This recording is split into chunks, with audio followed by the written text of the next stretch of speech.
이름으로 축복하며 기도합니다. 아멘. 오늘 우리에게 주시는 하나님의 말씀은 구약성경 민수기 14장 26절부터 45절까지의 말씀을 보시겠습니다. 민수기 14장 26절부터 45절까지의 말씀입니다.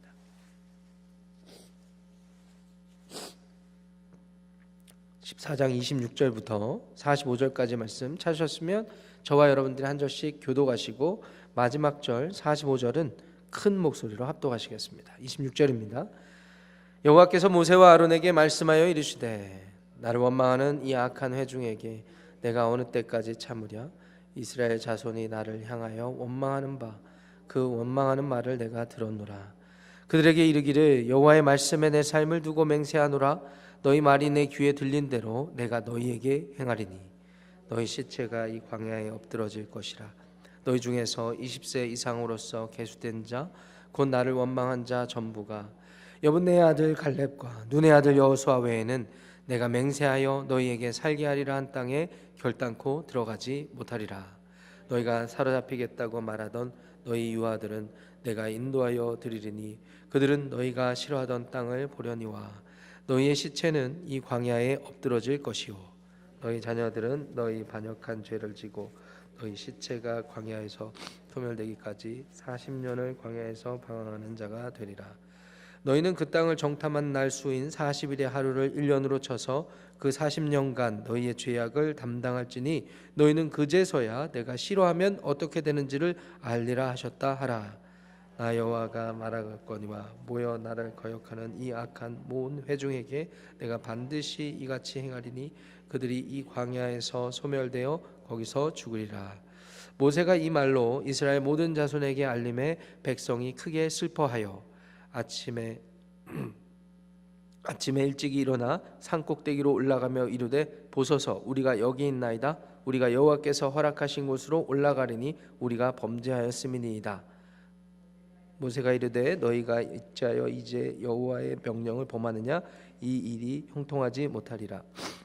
여호와께서 너희 중에 계시지 아니하니 올라가지 말라. 너희의 대적 앞에서 패할까 하노라. 아말렉인과 가나안인이 너희 앞에 있으니 너희가 그 칼에 망하리라.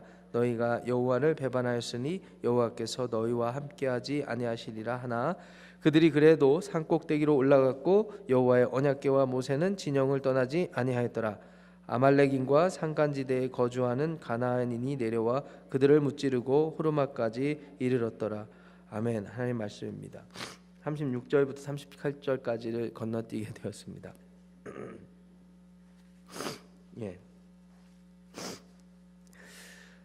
오늘 함께 읽으신 민수기 14장 26절부터 45절까지의 본문의 말씀은 14장 전체에 해당되는 한 사건을 기초하고 있습니다. 여러분 아시다시피 모세의 명령을 받고 12 정탐꾼이 약속의 땅으로 들어가서 그곳을 샅샅이 정탐을 하고 돌아왔습니다. 그 중에 10명은 부정적인 의견을 냈죠. 부정적인 의견을 냈습니다. 분명히 같은 여행을 했고 또 같은 직무를 감당을 했는데도 10명은 부정적인 시선을 가지고 그 땅을 바라보게 되었습니다. 그 부정적인 시선이라는 것은 그 땅의 현실에 대한 부정적인 시선이 아니라 현실의 모든 것들은 아주 좋아 보이는데 우리가 그런 땅에 들어갔을 때의 일들에 대한 부정적인 시각이었습니다. 반면에 여호수아와 갈렙은 아주 믿음을 가지고 하나님 나라의 백성된 그런 시선으로 그 일을 해석해서 전달해 주었습니다.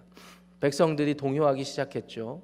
그리고 하나님 앞에 범죄를 하기 시작합니다. 원망하고 불평할 뿐만 아니라 이제 지도자를 뽑아서 다시 옛날에 애굽 땅으로 우리가 다시 돌아가자라는 움직임이 있었습니다.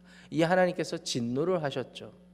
우리는 여기서 모든 인간들이 가지고 있는 죄의 근원을 알게 됩니다. 죄의 근원은 무엇인가 하면 죄의 근원은 자기 스스로가 판단을 하고 자기들의 기준을 두고 자기들의 인생을 경영해서 살아가는 그것입니다.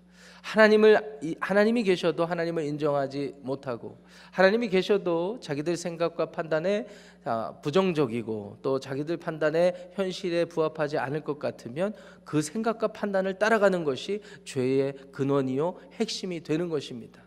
이에 하나님께서 진노하셨어요. 그래서 출애굽시키신 그 백성들을 모두 진멸하시려고 하셨는데, 그때 모세가 하나님 앞에 나와 중보를 하게 되었죠.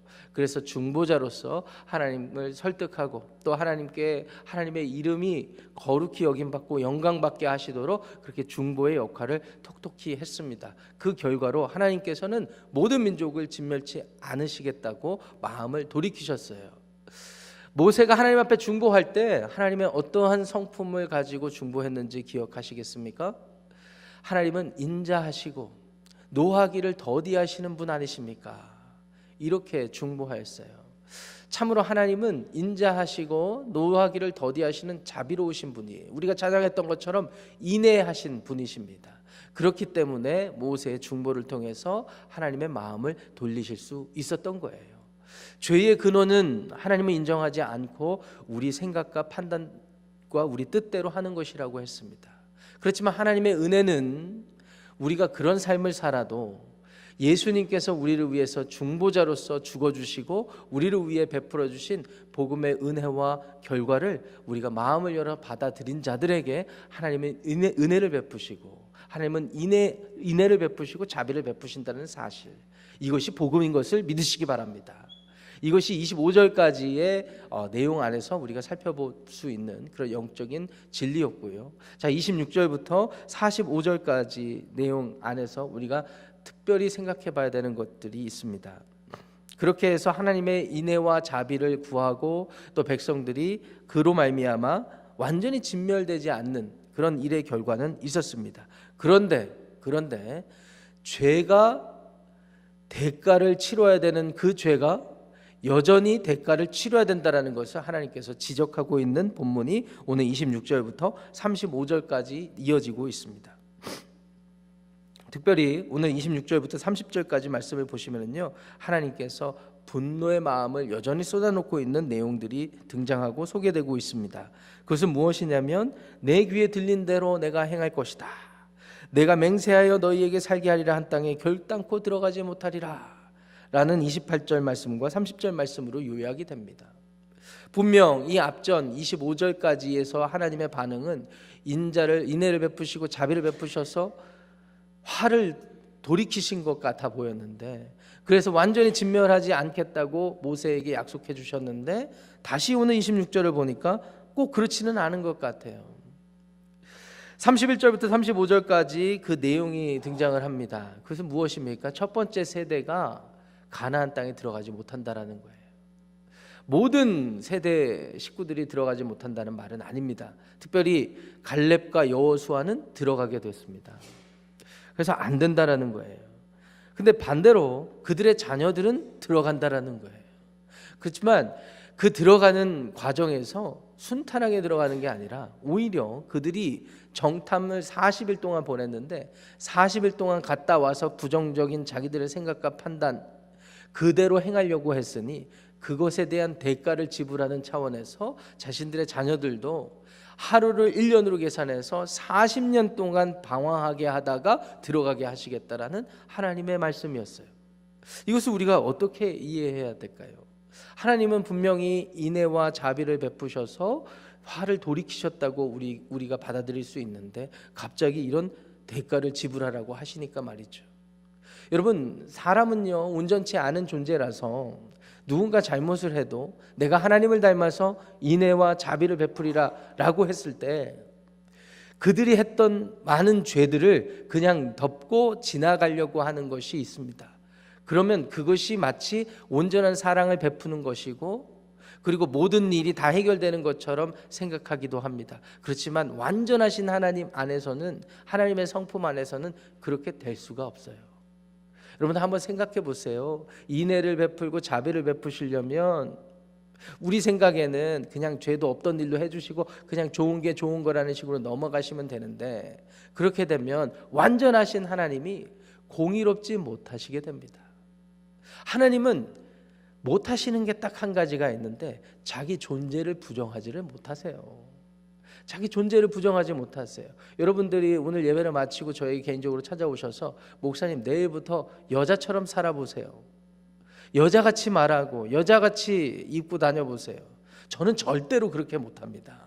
절대로 그렇게 못해요. 저의 존재는 남성이거든요. 남성. 그래서 남성성을 부정하는 그 어떠한 노력이나 그런 행위를 할 수가 없습니다. 그것은 자기 존재를 지키기 위한 하나의 자기 정체성이기 때문에 그런 것을 요구하지 마세요. 저에게. 하나님도 마찬가지입니다. 하나님은요 완전하신 분이세요.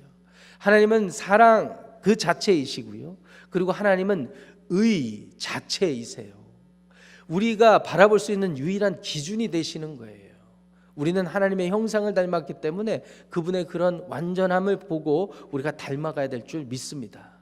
하나님은 인애와 자비를 베푸시지만 모든 일이 없었던 것처럼 지나가실 수 있게 하시는 분이 아니세요. 그래서 반드시 그 대가를 물으시는 거예요. 그 대가는 아주 처참했습니다. 그 대가는 불평하고 원망하고 다시 돌아가려고 했던 모든 그 세대에 해당하는 사람들을 다 그 광야길에서 죽게 하시는 거예요. 어쩌면 40년 동안 그 다음 세대에게 약속의 땅에 들어가게 하시면서도 40년 동안 방황하게 하신 이유가 거기 있었을지 모르겠습니다. 첫 번째 제너레이션 세대의 사람들이 다 그 생활 가운데 죽게 하시려고. 그럼 여기서 질문이 생깁니다. 아니 목사님, 그러면 하나님이 구원하시기로 하고 출애굽시켜 놓고 광야에서 다 죽이시는 거면 하나님이 구원을 작정하셨다가도 어떤 때는 다 죽이셔서 지옥에 보내신다는 말씀입니까? 그런 말씀은 아니죠.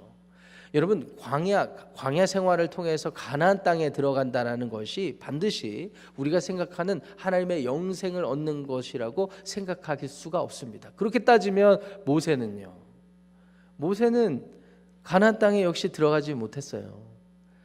그래서 히브리서 기자의 말씀을 보면 모세는 믿음의 조상의 반열에 들어갔어요.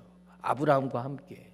그런 걸 보면 하나님 나라 백성이 됐다고 볼 수 있습니다. 그렇기 때문에 하나님이 주신 약속의 땅 가나안 땅에 들어가지 못했다 하더라도 우리가 그것을 하나님의 영생, 하나님의 구원에서 탈락하거나 하나님의 저주를 다시 받게 됐다라고 생각하는 것은 큰 무리라고 생각하시면 되겠습니다. 우리도 마찬가지죠. 내가 예수 믿고 구원을 받았어요. 그래서 우리가 기대하는 구원의 삶이 있었습니다. 결국에는 우리가 하나님 나라에 영원히 거하겠지만 육신의 장막을 안고 그 안에 거할 때에는 내가 기대하는 구원의 삶이 있어요. 하나님이 나에게 재물을 많이 주시고 우리 가정이 평안하게 하시고 자녀가 잘 되게 하시고 이런 생각들이 있는데 그게 안 됐다고 해서 여러분들이 구원에서 탈락하는 건 아니잖아요. 약속의 땅 가나안 땅에 들어가지 못했다고 해서 그렇게 생각하는 것은 큰 무리입니다. 다만 가나안 땅에 들어가지 못하는 이 아쉬움은 간직한 채 그 원인을 생각해야 되는 것이 우리의 몫이라는 것이죠. 그래서 오늘 본문을 통해서 그 원인을 알게 되는 것입니다. 14장 전체 본문을 통해서 그 원인을 알게 되는 거예요. 왜 하나님께서 허락하신 약속의 땅, 영생의 그 복음을 이 땅에서도 누릴 수 있었을 텐데 그것을 왜 누리지 못했을까? 이 원인을 생각하게 되는 거예요. 그것은 바로 하나님께 있지 않고 그 원인은 우리에게 있더란 말입니다. 하나님께서 약속을 하셨으면 온전한 믿음을 가지고 그것을 바라고 그것을 위해서 내 삶을 쳐서 복종해서 내가 어떠한 삶을 살아야 될까 이것을 고민하고 그것을 놓고 기도하고 순종하면서 한 걸음 한 걸음 나아가는 게 아니라 현실의 어려움 앞에서 현실의 어떠한 고난스러운 상황 때문에 그냥 우리의 생각이 앞서고 감정이 앞서고 그래서 믿음의 흔적은 있지만 바로 돌이켜서 다시 옛날로 돌아가려고 하는 습성, 이런 것들이 있는 한 하나님이 아무리 분명히 약속의 그런 우리 언약들을 우리 가운데 주신다 하더라도 약속의 축복을 주신다 하더라도 우리 삶에서 누려지지가 않는 거예요. 여러분, 상급이라는 것은 무엇일까요? 고린도전서 1장 2장에 가보시면은요 이 사도들의 여러 가지 노력들, 아볼로, 베드로, 바울 이런 사도들의 노력들을 얘기를 하면서 공력이라는 단어를 썼어요. 마지막 때의 심판 때에 불에 타서 남게 되는 공력에 대해서 얘기를 했습니다. 여러분, 이것은 무엇을 의미할까요? 마지막 날에 하나님께서 연단하시고 또 불에 태우실 날이 있다라는 비유적인 그런 설명인데요. 마지막 날에 우리가 이 땅에서 누리고 또 주님을 위해서 헌신한 모든 것들이 어느 날 불에 태워봤을 때 남겨지는 것들이 있는데, 그것이 참으로 복되고 값진 것들이고 우리 인간적인 입장에서 보면 상급이 되는 것입니다. 이 땅에서 내가 주님과 동행하면서 경험했던 것들, 주님을 위해 헌신했을 때 다른 사람 눈에 보이진 않아도 남게 되는 것들, 이런 모든 것들이 주님 안에 거하면서 우리가 누리게 됐던 것들이잖아요. 반대로 우리가 세상에서 떵떵거리면서 살 수 있는, 세상이 추구하는 영광스러운 모습들, 이런 것들은 하나님을 반역하고 얻게 되는 것이라면, 하나님과 멀어져서 얻게 되는 것이라면 마지막 날에 불에 다 탔을 때 남는 게 없는 거예요. 그런 것들은 아무 가치가 없게 되는 것입니다. 영생을 품고 사는 우리들에게 말이죠. 어찌되었든 가나안 땅에 들어가지 못한 것에 대한 이해를 분명히 가지고 우리가 이 사람들의 실수와 이런 범죄를 닮아서는 안 되겠습니다. 여러분들의 생각과 여러분들의 하루의 삶 속에서 이스라엘 백성들이 하나님 앞에 고개 들고 하나님이 우리를 사랑하시고 이렇게 구원해 주셨다면 이것도 해보세요, 이것도 해주세요, 이렇게 못하면 바로 옛날로 돌아가는 그런 습성을 버리시기를 바랍니다. 존 오웬이라는 영국의 유명한 청교도 신학자이자 목사님이 계세요. 그분이 죄를 죽이는 방법에 대한 여러 가지 책을 쓰셨어요. 목회를 하고 또 신앙생활을 하고 성도들과 교제를 하다 보니까 신앙생활에서 제일 힘든 부분이 뭐냐면 우리들의 옛습성, 죄를 죽이는 거예요. 생각 가운데 여전히 남아있는 옛습성, 죄된 생각들, 물론 음란하고 부도덕한 생각들도 포함되어 있지만 그 생각의 핵심에는 뭐가 있냐면 하나님을 의심하는 생각들, 하나님이 이렇게 약속을 했어도 이 상황 가운데서 과연 그렇게 해주실까? 그렇기 때문에 옛날로 돌아간다라는 거예요. 우리 안에 남겨져 있는 쓴뿌리들, 악한 감정들, 이런 것들이 우리의 발목을 잡는다는 거예요. 그래서 이 존 오웬 목사님이 성도들과 처절하게 했던 것이 죄를 죽이는 것에 대해서 설교도 오랫동안 하시고 그 책들로 남아져 있고 그 설교집들이, 그리고 성도들과 평생 주님 나라 갈 때까지 그 죄를 죽이며 살자고 도전하셨던 분이 우리 존 오웬 목사님이에요. 왜 그렇게까지 심하게 열심히 그 죄에 대해서 논하셨을까 생각해 보면 오늘 이스라엘 백성들이 보여줬던 모습, 또 저와 여러분들이 일상의 삶에서 보여줬던 모습과 닮아 있다고 할 수가 있습니다. 중요한 것은 죄의 대가가 무섭다라는 거예요. 죄의 대가가 분명히 있다라는 거예요. 아무도 겁먹지 않으시네요. 어느 순간부터 익숙해지셨나 봅니다. 근데 여러분, 이 하나님께서 죄의 대가를 누구에게 물으셨어요? 예수 그리스도께 물으셨어요. 예수 그리스도께. 주님께서 우리를 대속해서 십자가에 죽으시고 그리고 아예 완전히 장사되셨어요. 그 장사되신 자리에 하나님께서는 우리들 모두의 죄의 대가를 물으셨다는 사실을 기억하시기를 바랍니다. 아, 목사님 이제 봤더니 제가 그래서 무서움도 없고 두려움도 없나 봐요. 예수님이 다 했으니까 이제 나는 괜찮네요. 이런 식으로 안일하게 우리가 마음을 가지고 하나님 앞에 그냥 무덤덤하게 살기에는 예수님의 대가가 예수님이 치르신 대가가 너무 컸어요. 죽음으로써 그 모든 대가를 이루셨거든요. 그렇기 때문에 오늘 우리는 이 예수님이 치르신 대가를 묵상하며 어떻게 살아야 될까요? 감사하며 살아야 되겠죠. 진정으로 감사하는 사람은 아까 말씀드렸다시피 죄의 본질을 알고 죄를 죽이려는 그런 삶을 살아가겠죠. 오늘 하루 여러분들의 삶이 죄를 죽이고 주님께서 우리를 위해서 이루셨던 그 은혜를 기억하며 믿음으로 승리하시기를 축원합니다. 근데 한 가지 주의사항이 있어요. 한 가지 주의사항이 39절부터 45절의 이야기를 통해서 우리가 알게 됩니다. 모세가 이와 같은 하나님의 대가의 내용을 설명을 하고 이스라엘 자손에게 알리니까 39절에 백성들이 어떻게 반응을 하고 있습니까? 크게 슬퍼했다고 되어 있습니다. 크게 슬퍼해야 합니다. 크게 슬퍼해야 합니다. 그런데 그 반응이 더 중요한데 40절 말씀 보세요. 아침에 일찍이 일어나 산 꼭대기로 올라가며 이르되 보소서 우리가 여기 있나이다. 우리가 여호와께서 허락하신 곳으로 올라가리니 우리가 범죄하였음이니이다. 하나님 앞에 책망을 받고 대가에 대한 이야기를 듣고 지금 반응하는 건데 그 반응의 핵심이 무엇입니까? 우리가 그 전에는 우리들의 생각과 판단대로 부정적으로 했고 출애굽한 지역으로 다시 돌아가려고 했지만 하나님 죄송합니다. 잘못했습니다. 다시 가겠습니다. 이런 반응과 같아요. 이게 뭐가 잘못됐습니까? 근데 모세의 말을 들어보세요. 41절부터 43절 말씀에 보시면은요. 그게 하나님 앞에 범하는 죄라고 얘기하는 명령을 범하는 죄라고 이야기를 합니다. 그러면서 41절에 형통치 못한 일이라고 말씀하고요. 그리고 42절에 올라가지 말라고 얘기하시는 거예요. 왜냐하면 올라가면 패할 게 뻔하니까. 그래서 43절 말씀도 보시면 배반하였기 때문에 여호와 하나님께서 너희와 함께하지 않으시니까 이렇게 말씀을 하고 계십니다. 이것도 우리가 잘 이해해야 합니다. 하나님께서는 인내하고 자비를 베푸시는 분이신데 이렇게 회개하면 받아주셔야 되는 거 아닙니까? 아니요. 대가를 치르는 것은 대가를 받아야 돼요. 죄의 대가를 치를 줄 아는 책임도 필요한 거예요. 지금 이스라엘 백성들의 마음을 우리가 샅샅이 다 알아낼 수는 없지만 우리와 같은 성정을 가진 인간이라면 우리가 이렇게 공감해 볼 수가 있습니다. 우리가 하나님 앞에 죄의 대가를 치르려면요, 우리 생각과 의지대로 인간적인 경험으로 그 모든 것을 다 치르려는 그런 죄된 습성이 또 우리 안에 자리 잡고 있습니다. 예를 들면 이런 거 있잖아요. 한국 사람들은 기브 앤 테이크 정신이 강합니다. 그래서요, 저는 이걸 다 나쁘다고 얘기하지는 않아요. 문화적으로는요. 그런데 그냥 비유를 드는 겁니다. 어떤 분이 정말 순수한 마음으로 식사를 대접했어요. 그럼 한국 사람은 오는 게 있으면 어떻게 됩니까? 가는 게 있어요. 그런데 어떤 때는 굉장히 부자연스럽게 그 일이 이루어지는 걸 보게 됩니다. 누군가가 진심을 다해서 그 사람을 생각하고 식사 대접을 했는데 당장 내일 전화 와서 나는 스타일이 이렇게 얻어먹으면 그냥 못 지나가는 스타일이에요. 그 상황을 만들고 어떻게든 막 이게 어거지로 하는 스타일도 있어요. 저는 그거 다 잘못했다고 말씀드린 게 절대 아닙니다.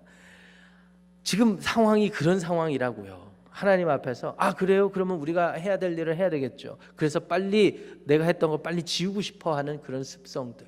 근데 그게요, 하나님 앞에서는 오히려 더 죄된 모습과 같다라는 거예요. 하나님은 온전히 공경하지 못해서 크게 슬퍼한다고 되어는 있지만 그 슬퍼하는 것이 하나님 앞에서 내가 범죄한 것 때문에 슬퍼하고 애통하는 게 아니라 내가 실수했구나, 내가 완벽하지 못했구나, 그런 마음과 같아요. 그래서 이 사람들이 44절 45절 말씀 보세요. 결국은 하나님이 모세를 통해서 그렇게 하지 않도록 그렇게 지침도 주시고 하셨는데 올라가서 멸망하게 되지 않습니까? 이게 또 죄의 모습입니다. 사랑하고 존경하는 우리 지구촌교회 성도 여러분, 여러분들 마음에 있는 죄의 모든 모습들을 한번 전부 들여다보시기를 바랍니다. 하나님 앞에 반역하는 생각, 악한 감정, 또 불순종하는 의지, 이걸로 내려진 모든 결과에 대해서 예수님이 이루어주신 것들을 생각을 하면서 받아들이시되, 우리가 또 조심해야 되는 것은 예수님을 믿는 믿음을 가지고 우리의 생각과 의지대로 또 하려는 일들이 많아요. 그럴 때 하나님께서는 우리의 믿음을 인정해 주지 않으십니다. 우리는 철저히 처음부터 끝까지 하나님께 완전히 매달려 있어야 돼요. 하나님의 진노를 내리실 때도 그것을 그대로 받을 수 있는 책임의식도 있어야 돼요. 그래야 참신앙이 되는 거예요. 오늘 하루 여러분들의 삶을 곰곰이 생각해 보시면서 이런 모습이 뭐가 있을지, 내가 가정에서 어떤 모습을 보이고 있는지, 교회에서 또 일터에서 이웃과의 관계에서 어떤 모습일지 한번 고민해 보시고 주님 안에 거하시는 복된 삶 되시기를 축원합니다. 기도하겠습니다. 하나님 아버지, 오늘 이스라엘 백성들이 하나님 앞에 범죄했던 모든 일들을 다시 한번 살펴봅니다. 14장 전체에서 하나님께서 계시해 주신 그 말씀의 의미가 하나님 우리에게는 크게 다가옵니다. 하나님은 공의로우셔서 사랑을 베푸시더라도 우리의 죄의 대가를 반드시 물게 하시는 하나님, 그래서 우리를 온전한 사람이 되게 하시는 하나님이신 것을 기억합니다. 그 결과 역시 우리의 힘으로 되는 것이 아니라 예수 그리스도의 대속하심으로 인해 이루어졌다는 것을 기억합니다. 그럼에도 불구하고 오늘 하루 아니 그동안에 우리가 우리의 생각과 감정과 의지대로 하나님을 믿는 믿음을 가지고 우리의 삶을 경영하려고 했습니다. 하나님, 우리의 죄를 드러내 주시고 하나님 앞에 회개하게 하여 주시옵소서. 회개의 첫걸음인 모든 것을 짊어지는 그런 마음이 우리 안에 있게 하여 주시옵소서. 그리고 이 마음이 예수님을 의지하는 믿음이 되게 하여 주시옵소서. 오늘 하루를 주님께 온전히 의탁하며 예수님의 이름으로 기도합니다. 아멘. 하늘에 계신 우리 아버지요, 이름이 거룩히 여김을 받으시오며 나라가 임하시오며 뜻이 하늘에서 이루어진 것 같이 땅에서도 이루어지이다. 오늘 우리에게 일용할 양식을 주시옵고 우리가 우리에게 죄진 자를 사하여 준 것 같이 우리 죄를 사하여 주시옵고 우리를 시험에 들게 하지 마시옵고 다만 악에서 구하시옵소서. 나라와 권세와 영광이 아버지께 영원히 쌓옵나이다. 아멘. 예배를 마쳤습니다. 각자 기도하고 돌아가시겠습니다.